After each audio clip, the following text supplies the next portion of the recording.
ಈ ಥರ ಒಂದು ಇನಿಷಿಯೇಟಿವ್ ಅವ್ರದೇ ಇನಿಷಿಯೇಟಿವ್ ಇದು, ಈ ಥರ ಮಾಡಬೇಕು ಅಂತೇಳಿ ಅಂತ ಟೆಕ್ನಿಷಿಯನ್ಸ್ನ ಗುರ್ಸೋದು. ಅದು ತುಂಬ ಕಮ್ಮಿ ಜನ ಪ್ರೊಡಕ್ಷನ್ ಹೌಸ್ಗಳು ನಾನು ನೋಡಿರೋದು. ಇದಕ್ಕೆ ಹಿಂದೆ ನಾನು ಮಾಡಿದಾಗ ತೂಗ್ದೀಪ ಪ್ರೊಡಕ್ಷನ್ಸ್ ಮಾಡಿದಾಗ ಅವಾಗ ಬಾಸ್ ಜೊತೆ ಕೆಲಸ ಮಾಡಿದಾಗ ಅಲ್ಲಿ ನೋಡಿದ್ದೀನಿ ಟೆಕ್ನಿಷಿಯನ್ಸ್ನ ಗುರ್ಸೋದು, ಅವ್ರಿಗೆ ಅಂತ ಏನಾರು ಮಾಡ್ಕೊಡೋದು ಅಂತ. ಅದು ಬಿಟ್ಟರೆ ನಾನು ಫಸ್ಟ್ ಟೈಮ್ ಅಣ್ಣನ ಜೊತೆ ವರ್ಕ್ ಮಾಡ್ತಿದ್ದೆ. ಇವ್ರು ಯಾವಾಗಿಂದ ಫಸ್ಟ್ ಕತೆ ನಾವು ಶುರುವಾದಾಗಿಂದನೂ ಟೆಕ್ನಿಷಿಯನ್ಸ್ಗೆ ಕೊಡೋ ರೆಸ್ಪೆಕ್ಟು ಅದು ಕೊಡ್ತಾನೆ ಇದ್ರು. ಅದು ಎಸ್ಪೆಷಲಿ ರೈಟರ್ಸ್ಗೆ. ಯಾಕಂದರೆ ಇವತ್ತು ನಮಗೆ ಗೊತ್ತು ಎಷ್ಟು ಕೊರತೆ ಯಾಕಿದೆ ಅಂತಂದರೆ, ಎಷ್ಟೋ ಜನ ನಮ್ಮ ರೈಟರ್ಸು ತೆಲುಗು ಕೆಲಸ ಮಾಡ್ತಿದ್ದಾರೆ, ತಮಿಳಲ್ಲಿ ಕೆಲಸ ಮಾಡ್ತಿದ್ದಾರೆ, ಹಿಂದಿಗೂ ಕೆಲಸ ಮಾಡ್ತಿದ್ದಾರೆ. ಏನು ಅಂತಂದರೆ ಅವ್ರುಗಳಿಗೆ ಏನು ಅಂದರೆ ಅಂದ್ಕೊಂಡಿದ್ದು ನಮಗೆ ಇಲ್ಲಿ ಫಿನಾನ್ಷಿಯಲ್ ಎಷ್ಟು ಸ್ಟ್ರಾಂಗ್ ಇಲ್ಲ ಅಂತ ಹೇಳ್ತಾರೆ. ಆಮೇಲೆ ಇನ್ನೊಂದು ಏನಾಗೋಯ್ತು ನಮ್ಮಲ್ಲಿ, ನಮ್ಮ ಫಾಲ್ಟ್ಗಳೇನು ಅಂದರೆ, ರೈಟರ್ ಆಗಿದ್ದವರು ಒಂದು ಫಿಲಮ್ 2 ಫಿಲಮ್ ನಾವು ರೈಟಿಂಗ್ ಆಗ್ತಿದ್ದಂಗೆ ಡೈರೆಕ್ಟರ್ ಆಗಿ ಮತ್ತೆ ಬರ್ಡನ್ ಜಾಸ್ತಿ ಮಾಡ್ಕೊತಾ ಇದ್ದೀವಿ.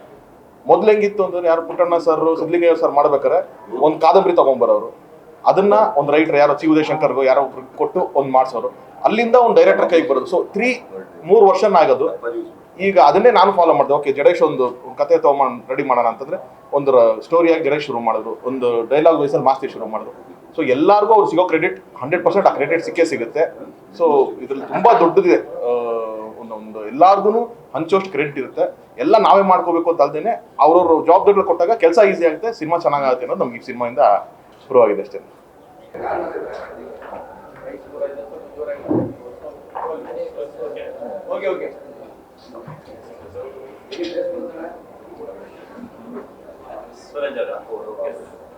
ತುಂಬಾ ಎಮೋಷನಲ್ ಮೂಮೆಂಟ್ ಇದು ಆಕ್ಚುಲಿ. ಅಲ್ಲ, ಈ ಸಿನಿಮಾ ಮಾಡಕ್ ಕಾರಣ ಮೇನ್ ಯಾರು ಅಲ್ಲ, ಅಣ್ಣನೇ. ಅವರಿಂದನೇ ಸಿನಿಮಾ ಆಗಿದ್ದು. ಆಕ್ಚುಲಿ ನಾನು ಈ ಸಿನಿಮಾ ಮುಂಚೆ ಬೇರೆ ಸಿನಿಮಾಗೆಲ್ಲ ಓಡಾಡ್ತಾ ಇದ್ದೆ, ಅದಿನ್ನೂ ಆಗಿರ್ಲಿಲ್ಲ. ಮನೇಲಿ ಕೂತ್ಕೊಂಡು ಟೈಮ್ ವೇಸ್ಟ್ ಮಾಡಬೇಡ, ಬಾಯಿ ಸಿನಿಮಾ ಮಾಡು ಅಂದ್ಬಿಟ್ಟು ತರುಣ್ ಸರ್ ಹೇಳಿ, ಅಣ್ಣ ಫೋನ್ ಮಾಡಿ ಸಂತೋಷ್ ಬರ್ತಾನೆ ಮಾತಾಡು ಅಂತ ಹೇಳಿ ಸಿನಿಮಾ ಕೊಡಿಸಿದ್ರು. ಆ್ಯಂಡ್ ತರುಣ್ ಸರ್ ಅಷ್ಟೇ, ಬಂದ ತಕ್ಷಣ ಸಿನಿಮಾ ಕೊಡಲಿಲ್ಲ, ಎಲ್ಲ ಕತೆ ಹೇಳಿ ಲುಕ್ ಟೆಸ್ಟ್ ಮಾಡಿ ಆಮೇಲೆ ಫೈನಲೈಸ್ ಮಾಡಿದ್ರು. ಫಸ್ಟ್ ಆಫ್ ಆಲ್ ಅಣ್ಣನಿಗೆ ತುಂಬ ಥ್ಯಾಂಕ್ಸ್. ಅವ್ರು ಇಲ್ದೇ ಈ ಸಿನಿಮಾ ಆಗ್ತಾ ಇರಲಿಲ್ಲ, ಈ ಸಿನಿಮಾ ಕಂಪ್ಲೀಟು ಆಗ್ತಾ ಇರಲಿಲ್ಲ. And Tarun sir, thank you so much for the opportunity. ಅವರು ತುಂಬ ಹೇಳ್ಕೊಟ್ಟು ಮಾಡಿಸಿದ್ರು ನನಗೆ. And Rockline sir, thank you so much. And surprise gift ಇದು ಎಕ್ಸ್ಪೆಕ್ಟೇ ಮಾಡಿರಲಿಲ್ಲ.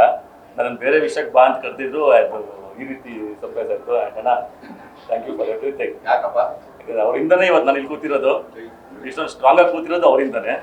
And thank you.